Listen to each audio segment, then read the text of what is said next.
하나님의 말씀 갈라디아 4장 19절의 말씀입니다. 나의 자녀들아 너희 속에 그리스도의 형상을 이루기까지 다시 너희를 위하여 해산하는 수고를 하노니. 아멘.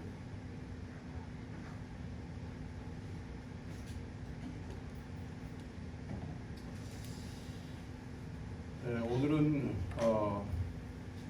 광복 77주년을 기념하는 주일이 되겠습니다. 내일이 광복절이고요. 그래서 오늘은 우리 한국 사람들의 품성을 중심으로 먼저 말씀을 시작을 해보려고 합니다. 외국인들이 보는 한국 사람의 품성은 어떤가? 대표적으로 우리나라를 아주 이렇게 긍정적으로 보는 외국인들이 있습니다. 그 가운데서 펄벅이라고 하는 여류 소설가가 있습니다.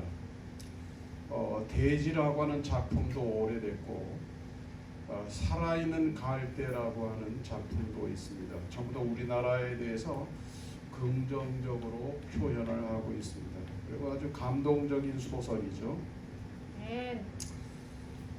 펄벅이 우리나라에 대해서 긍정적으로 표현하게 된 한국 사람을 긍정적으로 보게 된 어떤 계기가 있었어요.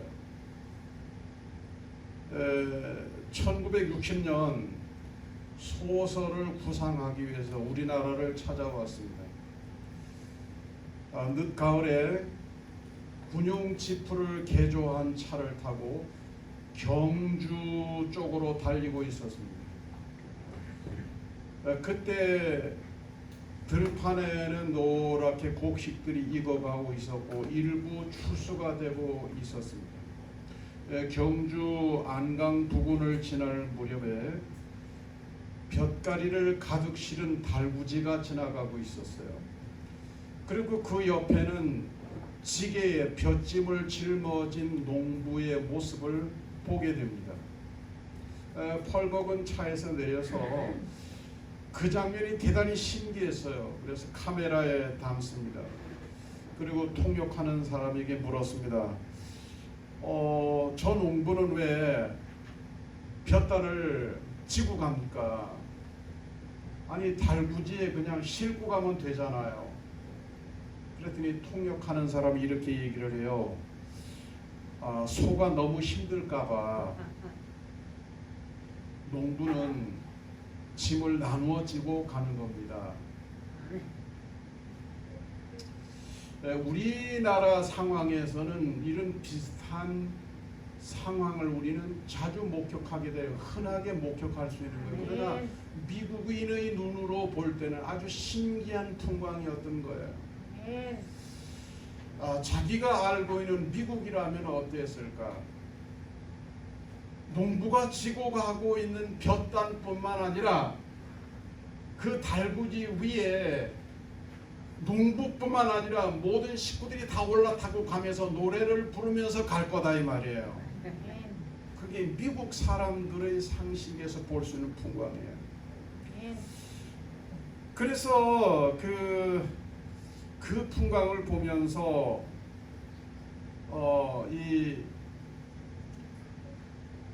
살아있는 갈대라고 하는 그 소설 속에서 한국을 고상한 사람들이 사는 보석 같은 나라다 이렇게 표현을 했습니다. 펄벅이라고 하는 소설가가 한국 사람들의 품성을 느낀 거예요. 고상한 사람들이다. 그 품성은 보석과 같다. 개화기에 우리나라에는 그 외국인 선교사들이 많이 들어왔어요. 외국인 선교사가 역시 자동차를 몰고 이제 선교지로 이렇게 가게 됩니다. 선교지로 가는데 꼬부랑 할머니가 무거운 짐을 머리에 이고 이렇게 꼬부랑 할머니가 가고 있었어요. 그래서 선교사님이 차를 세우고 그 차에다가 그 꼬부랑 할머니를 이렇게 모셨단 말이에요. 할머니 타세요. 그래서 이제 할머니가 이제 뒷자리에 타게 돼요. 근데 뒷자리에 타고 가는 할머니가 계속 짐을 머리에 이고 있는 겁니다. 그래서 선교사님이 할머니 짐 내려놓으세요. 그랬더니 할머니가 아니 이 늙은이를 태워준 것만 해도 고마운데 어떻게 내 짐까지 내려놓느냐고. 이게 사실은 자동차에 대한 무지가 아니고 우리 선조들의 품성이었던 거예요. 지금 여러분의 품성은 어떤지 모르지만 구한말의 우리 선조들의 품성은 그랬어요. 이렇게 착했다 이 말이에요.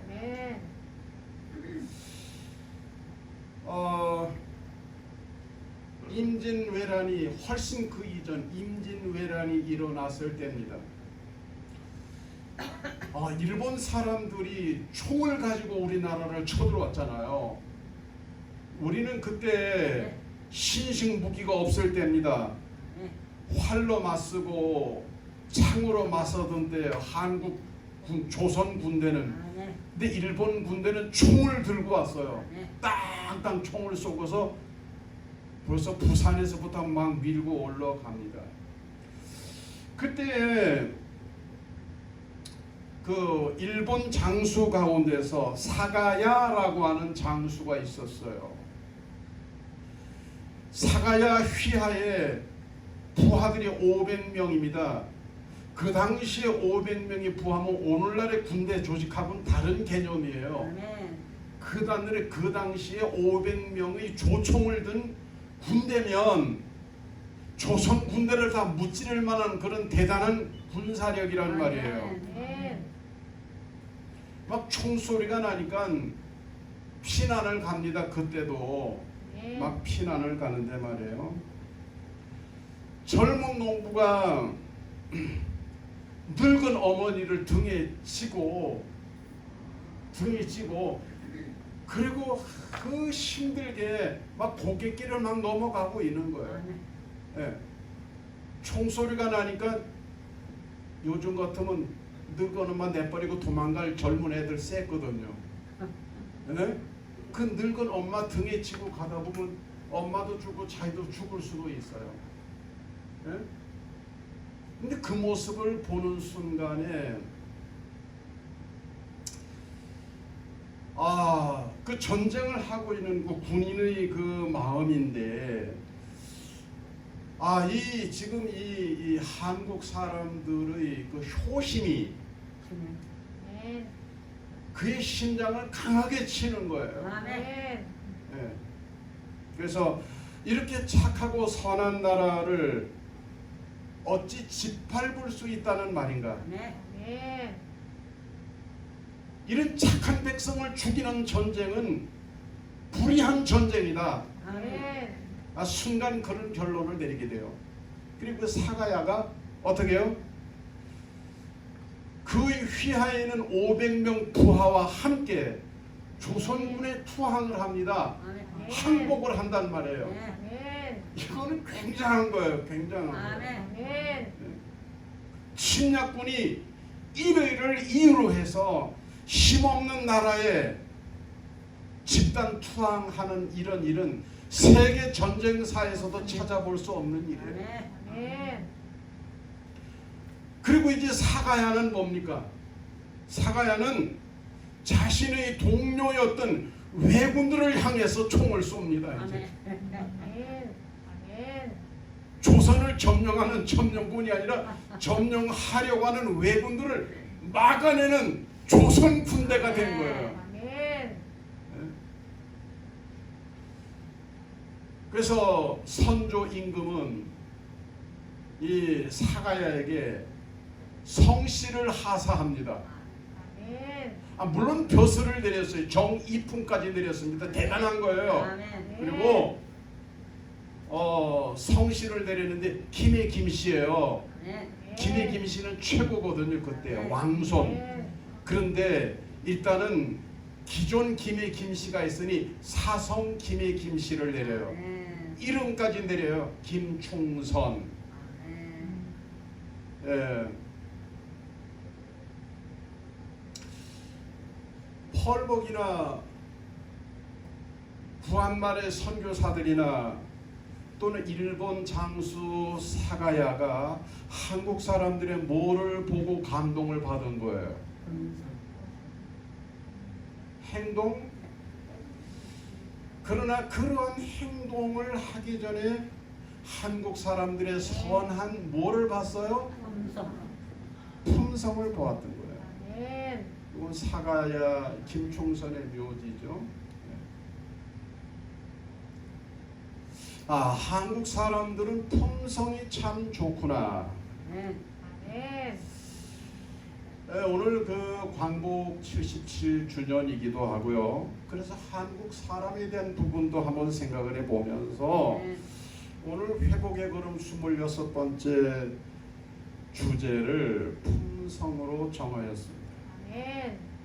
여러분, 어떤 사람이 좋은 사람인가? 품성이 좋은 사람이 좋은 사람입니다. 어떤 사람이 복음을 잘 받아들일까? 품성이 좋은 사람이 복음을 잘 받아들입니다. 이렇게 교회 나오면 복음을 잘 받아들이는 사람들이 있어요. 말씀을 잘 듣는 사람들이 있어요. 예수를 잘 믿는 사람들이 있어요. 신앙이 정착을 잘하고 정착한 신앙이 쑥쑥쑥쑥 잘 자라가는 사람들이 있어요. 어떤 사람들일까요? 속을 들여다볼 필요도 없어. 품성이 좋은 사람이에요. 그럼 여러분 벌써 자신이 품성이 좋은 사람인지 품성이 고약한 사람인지 바로 알 수가 있습니다. 사람 속을 못 봐도 상관없어. 믿음이 잘 자라가는 거 보면 품성이 좋은 사람이다.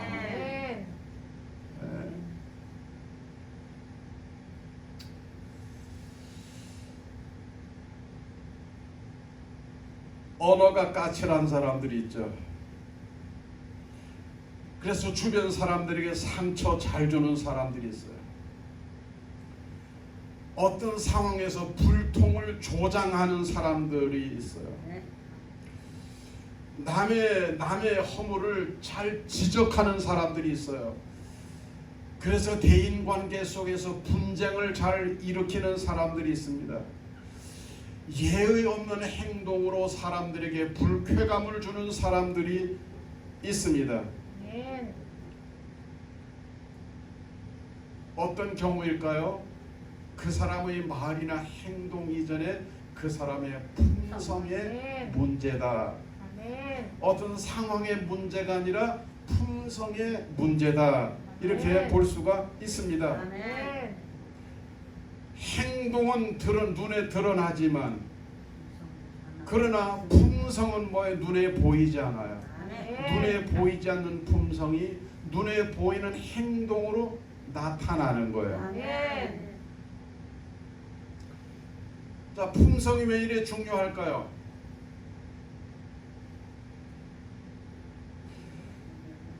품성이 너무너무 중요하다는 것을 보여주는 말씀이 스가랴 3장 2절에서 3절 말씀이에요. 여호와께서 사탄에게 이르시되 사탄아 여호와가 너를 책망하노라. 예루살렘을 택한 여호와께서 너를 책망하노라. 이는 불에서 꺼낸 그슬린 나무가 아니냐 하실 때에 여호수아가 더러운 옷을 입고 천사 앞에 섰는지라. 이게 무슨 장면 같습니까? 이 장면입니다. 재판정이에요. 재판하고 있습니다. 재판장은 하나님이에요. 여기서 검사는 누구냐? 사탄이에요. 네, 죄를 정하는 거니까요. 고소하고 고발하는 거니까. 그리고 여기 재판정에 누가 심판을 받고 있느냐 하면은 여호수아. 여호수아는 제사장이었어요. 그러나 백성들을 대표한단 말이에요. 그래서 여호수아의 죄냐 백성들의 죄냐 다 함께 재판을 받는 거예요. 무엇 때문에? 여기 보니까 여호수아가 더러운 옷을 입고 천사 앞에 섰더라 그랬어요. 여러분, 옷은 그냥 옷이 아니에요. 그 사람의 품성을 말하는 거예요. 품성이 왜 그래 중요하냐? 품성이 좋지 못하면 품성이 좋지 못한 그 사람을 사탄이 고소하거나 고발하는 빌미로 사용한다는 거예요. 품성이 좋지 않으니 말에 실수가 있을 수 있어요. 품성이 좋지 않으니 행동에 실수가 있을 수 있어요. 아니, 실수일 수도 있고 실제일 수도 있어요. 왜냐하면 품성이 말로 나타나고 품성이 행동으로 나타나는 거예요. 그래서 본의 아니게 뭐예요? 본의 아니게 사탄에게 빌미를 제공한다는 거죠.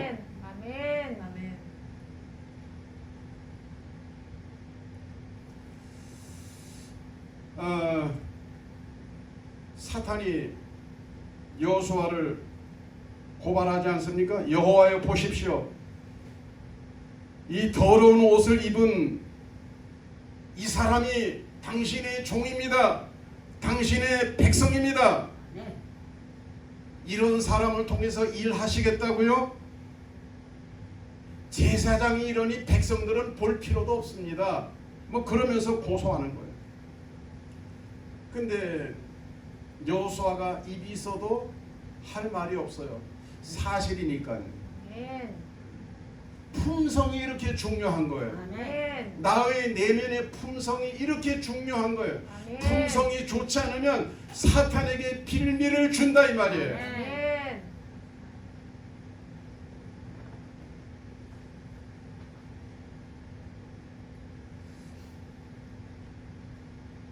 여기서 오늘의 말씀인 갈라디아 4장 19절 말씀을 한 번 더 봅니다.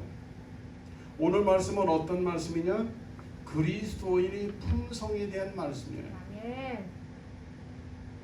나의 자녀들아, 너희 속에 뭐를 이루라고요? 그리스도의 형상을 이루라. 다시 너희를 위하여 해산하는 수고를 하노니. 우리 속에 이루어야 하는 거니까 뭐예요? 행동이 아니고 품성이단 말이에요. 우리 속에 이루어야 되는 거예요. 근데 우리 속에 이루어야 하는 것이 뭐라고요? 그리스도의 형상이라고요. 그리스도의 형상인데 우리 속에 이루어지는 거니까 결국 뭐예요? 그리스도의 품성을 우리 안에 가지라는 거예요. 네. 자, 그러면 우리가 우리 안에 이루어야 하는 그리스도의 품성은 어떤 것일까요? 그리스도께서 당신의 품성에 대해서 이렇게 말씀하셨어요. 마태복음 11장 28절에서 30절까지 말씀인데요. 그 가운데서 29절 말씀에 나는 마음이 온유하고 겸손하니 그랬어요. 예수님께서 당신의 품성에 대해서 소개하셨단 말이에요. 소개하시면서 나는 온유하고 겸손하다. 근데 온유하고 겸손한 나의 품성을 어떻게 하라? 배워라 그랬어요. 어떻게 배워라? 나의 멍에를 메고 배워라 그랬어요. 멍에를 메고 배우는 품성은 뭘까요? 멍에를 나와 함께 멍에를 맨다 그랬어요. 멍에를 맨다는 것은 예수와 함께 하는 거예요. 멍에를 같이 맨다는 건 함께 하는 거거든요. 함께 하는 거예요. 하면서 어떻게 하라고요? 배우라 그랬어요. 그리스도의 품성을 어떻게 우리 안에 이룰 수 있을까요? 두 가지 조건이, 하나는 주님과 함께, 주님과 함께입니다. 어떻게? 그리고 배우는 거예요. 배운다는 말은 무슨 의미죠? 훈련한다는 거예요. 여러분, 품성은 주님과 함께, 그리고 주님과 함께 배우는 겁니다. 훈련하는 겁니다. 배우고 훈련한다는 말은 반복되는 연습이에요. 반복되는 연습입니다. 주님과 함께 온유함을 반복해서 연습하는 거예요. 훈련하는 거예요. 겸손함을 반복해서 배우는 거예요. 훈련하는 거예요. 두 가지를 한꺼번에 말씀드리면 어려울 것 같고요. 온유함에 대해서 먼저 말씀드릴게요. 온유함이라고 하는 것은 부드러움을 말합니다. 온유함의 뜻이 뭐냐? 부드러운 것. 거친 것의 반대 개념이죠. 거칠지 않은 거예요. 말이 거칠지 않는 거죠. 행동이 거칠지 않은 거예요. 삶을 거칠게 살지 않는 거예요. 이걸 어떻게 한다고요? 주님과 함께 반복하는 것이 배우는 거예요. 말을 부드럽게 행동을 부드럽게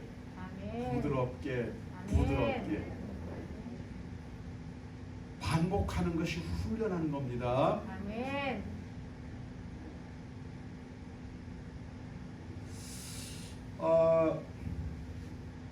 그런데 말입니다.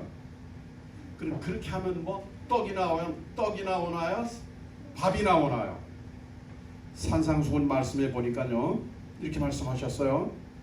온유한 사람은 복이 있다. 근데요, 말을 온유하게 하고 행동을 온유하게 하고 주님과 함께 이거를 반복해서 연습하고 훈련하면 내가 어떤 사람이 되냐? 복 있는 사람이 돼요. 복 있는 사람이 됩니다. 내가 복 있는 사람이 하면 돼 봐야 되겠다. 우선 말부터 온유하게 하셔야 돼요.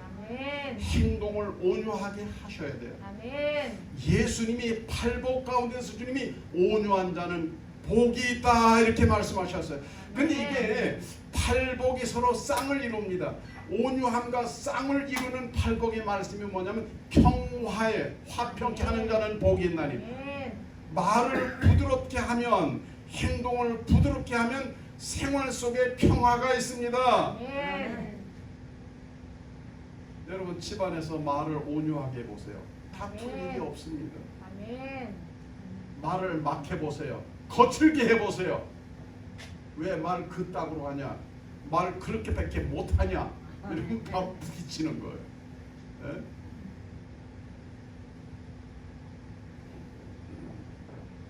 화평케 하는 자는 복이 있나니 그들이 하나님의 아들이라 할 것이라. 온유함과 쌍을 이루는 말씀이 뭐냐면 화평케 하는 자는 복이 있나니 그들이 하나님의 아들이 된대요. 여러분, 예수의 품성을 배워서 땅의 복, 하늘의 복 함께 누리는 여러분 되기를 바랍니다. 지구상에서 가장 온유했던 사람이 누굴까요? 하나님께서 말씀하셨어요. 모세라고 그랬습니다. 하나님이 이 지구상에서 가장 온유한 사람이 누구냐? 모세다. 하나님이 그렇게 말씀하셨어요. 민수기 12장 3절 말씀입니다. 이 사람 모세는 온유함이 지면의 모든 사람보다 더하더라. 이 말은 지구에서 최고로 온유한 사람이 모세라는 말이에요. 자, 모세의 온유함은 타고났을까? 후천적으로 훈련되고 배워서 된 것일까? 타고났습니다. 후천적인 거예요. 여러분, 온유함은 타고나는 게 아니에요. 온유함은 반복되는 훈련이며 연습입니다. 나 말리지 마라. 난 원래 이런 인간이요. 이런 말 하지 마세요. 여러분 모세가 나이가 40이 됐을 때 나라를 구해보겠다고 하는 마음으로 나가죠. 이스라엘 사람들을 도와주려고 나가잖아요. 나갔더니 마침 애굽 사람과 이 유대인들이 싸우잖아요. 그래서 어떻게 해요? 애굽 사람을 쳐 죽여버리죠. 그리고 모래 속에다 끌어 묻어버립니다. 무슨 얘기예요? 살인자. 이게 모세예요. 이게 모세. 이게 원래의 타고난 모세의 성품입니다. 품성입니다. 그래서 어떻게 해요? 살인하고 그 땅에 살 수가 없잖아요. 그래서 미디안 광야로 도망을 갑니다. 옛날에는 지금이나 죄 지은 사람은 도망가리는 거예요. 그래서 미디안 광야로 도망을 가요. 미디안 광야에 가서 40년 동안 썩은 게 아니에요. 40년 동안 품성 훈련 받은 거예요. 그래, 내가 이렇게 까칠해가지고 내가 어떻게 내 민족을 구원하겠어? 이렇게 못된 성격 가지고 하나님 나를 쓰시겠어? 안 쓰시지. 그러니까 40년 동안 어떻게 훈련시킵니까? 모세가 처갓집 양을 치는 거예요. 예? 처가 40년 동안 처가살이 하면서 어떻게 해요? 모세의 성품이 그 거친 성품이 온유한 성품으로 반복하면서 나이 80이 됐을 때 드디어 하나님이 쓰실 만한 품성의 사람이 된 거예요. 여러분 출애굽 40년을 합니다. 그렇죠? 출애굽 40년 하는 동안에 모세가 별소리 다 듣습니다. 그 민족을 위해서 모세는 목숨을 걸었는데 그 민족이 얼마나 모세를 원망합니까? 모세를 향해서 얼마나 불평합니까? 심지어 모세를 돌로 쳐 죽이자고까지 말을 했어요. 그래도 모세는 모든 상황 속에서 모든 순간순간마다 하나님 저들에게 벌을 내리시면 안 됩니다. 도리어 그들을 향해서 원망하면 그들을 향해서 대적하는 그들을 향해서 하나님 앞에 중보하며 기도하는 모세의 모습을 봅니다. 모세 지구상에서 가장 온유한 모세의 품성은 어떻게 만들어진 거예요? 타고난 게 아니에요. 훈련된 거예요.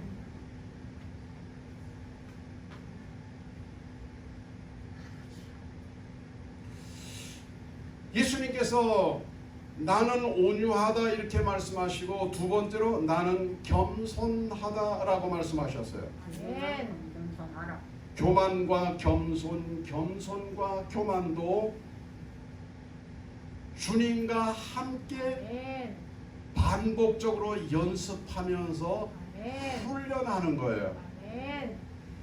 물론 나면서부터 조금 겸손한 사람이 있을 수 있고 나면서부터 조금 교만한 사람이나 또는 겸손한 사람이 있을 수 있어요. 그렇지만 예수님께서 내 멍에를 가고 내게 배우라 이러시면서 나는 온유하고 겸손하다 주님이 말씀하셨으니 겸손도 훈련의 내용인 거예요. 배워야 되는 교육, 그리스도인이 배워야 되는 교육의 내용인 거예요. 겸손은 뭡니까? 나를 드러내지 않고 다른 사람을 존중히 여기는 거예요. 사람들 앞에 거만하지 않고 공손한 거예요. 이런 걸 우리가 이제 흔히 겸손하다 이렇게 말을 합니다. 그러나 신앙적으로의 겸손이라고 하는 것은 자신의 죄악됨을 감추지 않고 하나님 앞에 드러내는 가장 부끄러운 모습을 하나님 앞에 감추지 않고 드러내는 겁니다.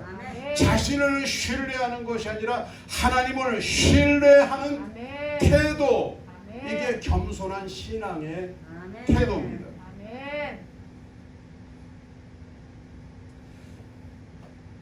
성 프란시스가 이렇게 기도를 해요. 그 성프란시스의 기도문 가운데서 빈도 높게 나타나는 게 뭐냐면은 자신을 벌레 같은 죄인이라고 그래요. 아멘. 그 더러운 벌레 같은 죄인이라고 자신을 표현해요. 아멘. 자신을 티끌 같은 죄인이라고 표현을 해요. 아멘. 그러니까 뭐 아주 보석 같은 존재가 아니고 티끌 같은 존재다. 그리고 자신을 무익한 종이라고 표현을 자주 합니다. 아멘. 이 프란시스가 참 겸손했구나. 아멘. 참 겸손한 사람이었구나라는 걸 우리가 알 수 아멘. 있습니다. 사도 바울은 이렇게 말을 하죠. 하나님 앞에 자기는 자랑할 것이 하나도 없다 그래요. 아멘. 하나님 앞에 자신은 하나님 나는 자랑할 게 하나도 없어요 이렇게 말을 한다고. 아멘. 아멘. 자신은 무익한 종이라고 말을 해요. 아멘. 네. 여러분, 우리 이런 겸손한 마음을 가질 때 하나님 앞에 주여 나를 불쌍히 여겨 주시옵소서. 아멘. 이런 기도가 가능해지는 거예요. 아멘. 겸손은 반복적으로 배우고 훈련하는 겁니다. 아멘. 겸손은 주님과 함께 멍에를 메고 반복적으로 연습하고 훈련하는 겁니다. 아멘. 그러면서 우리는 조금씩 이거 가는 게. 주님의 품성을 닮아가는 아멘. 온유하고 겸손한 하나님의 사람이 되어지는 것입니다. 아멘. 이야기 하나 드리면서 오늘 말씀을 마무리하려고 합니다. 인도에 아주 겸손한 왕이 있었습니다. 얼마나 겸손한지 누구 앞에서라도 머리를 숙이는 거예요. 아멘. 아멘. 네. 그래서 백성들이 이 왕을 존경했어요. 그렇지만 신하들 중에서는 왕이시여, 왕은 이 나라의 지존이십니다. 가장 높은 분이다 이 말이에요. 그러니 조금 머리를 숙이는 것도 조금 귀하게 하셨으면 좋겠다고, 머리를 이걸 함부로 숙이지 말고 네? 네, 숙일 때 숙이고 아무나 보고 숙이지 않았으면 좋겠다, 뭐 이런 말이었어요. 그때 이 왕이 그 신하에게 해골 3개를 줍니다. 하나는 고양이 해골, 하나는 말의 해골, 하나는 사람의 해골이었어요. 그걸 주면서 이걸 시장에 가서 팔아오라 그랬어요. 신하가 시장에 가서 해골을 파는데 해골 3개를 줬는데 고양이 해골도 팔고 오고 말의 해골도 팔았는데 사람의 해골은 못 팔고 그늘 가지고 왔어요. 아이 왜 사람의 해골은 그냥 가져왔느냐 그랬더니 신하가 이렇게 말을 해요. 고양이 해골을 집안에 걸어두면 쥐가 설치지 않고, 그래서 쥐가 많은 집안에 쥐가 많은 사람은 고양이 해골을 갖다 걸어. 그래서 사간대요 고양이 해골을. 그리고 말의 해골을 걸어놓으면 질병이 도망간답니다. 뭐 이제 그 지역에 이제 전설이겠지만, 근데 사람의 해골은 안 사가더라는 거예요. 예. 그래서 왕이 신하에게 말을 해요. 사람의 머리가 귀한 것은 그 머릿속에 착함과 의로움이 들어 있을 때 귀한 것이지 빈 해골은 귀한 것이 아니다. 아멘. 이런 이야기로 깨우쳐 줍니다. 아멘. 여러분, 나의 외모가 중요한 게 아니죠. 나의 행동이 중요한 게 아니죠. 아멘. 나의 내면에 어떤 품성을 가지고 있느냐, 아멘. 내 안에 들어있는 것이 무엇이냐가 중요한 거예요. 아멘. 예수 그리스도의 형상, 온유함과 겸손한 품성으로 주님과 함께 반복적인 훈련을 통해서 아멘. 그 그리스도의 형상이 여러분 안에 채워지기를 바랍니다. 아멘. 그래서 펄복이 표현한 것처럼 정말 이 세상을 사는 날 동안에 보석처럼 살다가 아멘. 하나님 나라에 들어감을 넉넉히 얻을 수 있는 아멘. 저와 여러분이 되기를 간절히 바랍니다. 아멘. 기도드리겠습니다. 자비하신 아버지, 감사합니다. 오늘 저희들을 사랑하여 주시고